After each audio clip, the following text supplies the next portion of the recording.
Hi, folks. It's the night before Christmas, 2011. I just got off work and was listening to David Sedaris' story, Santaland Diary, about him working as a Christmas elf at Macy's.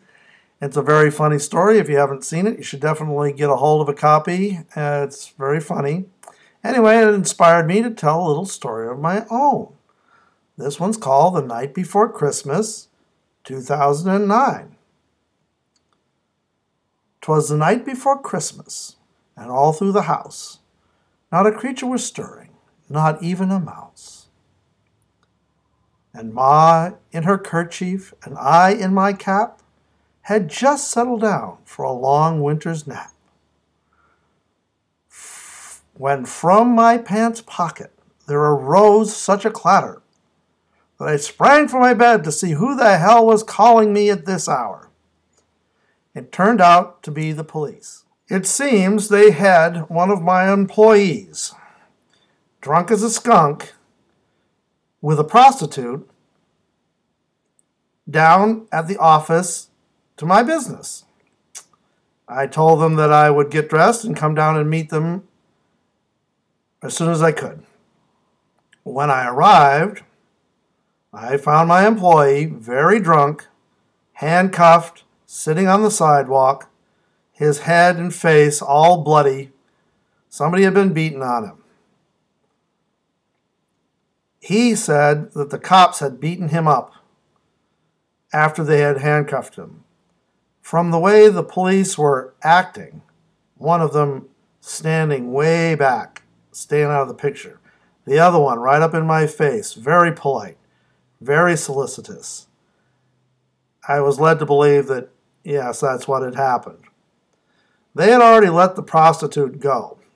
And when that subject came up, my employee started cursing and sputtering that the prostitute had stolen his wallet. And that is why he had called the cops. So here we were.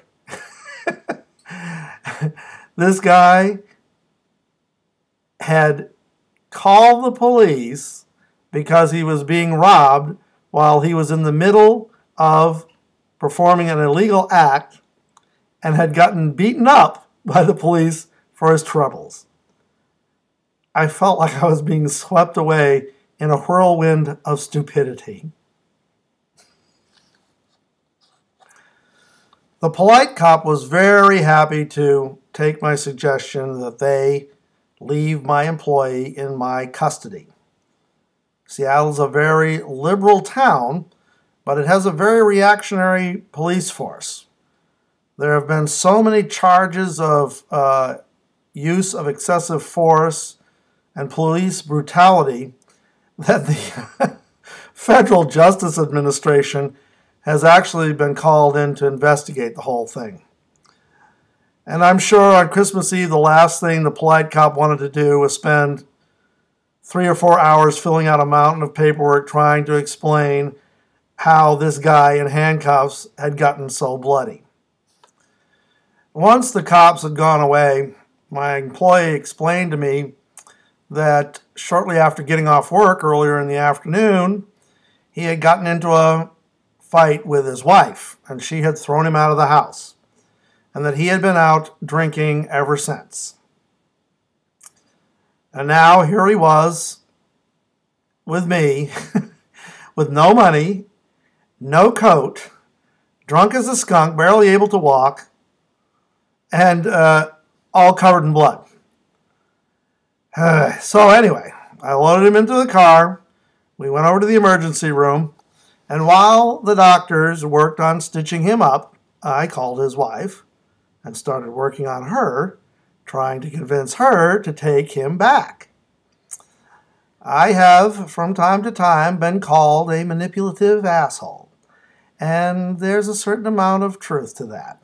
But on this occasion, all my powers of persuasion were put in the service of good, or at least in the service of getting this guy's wife to take him back so that I wouldn't have to put him up on my couch on Christmas Eve.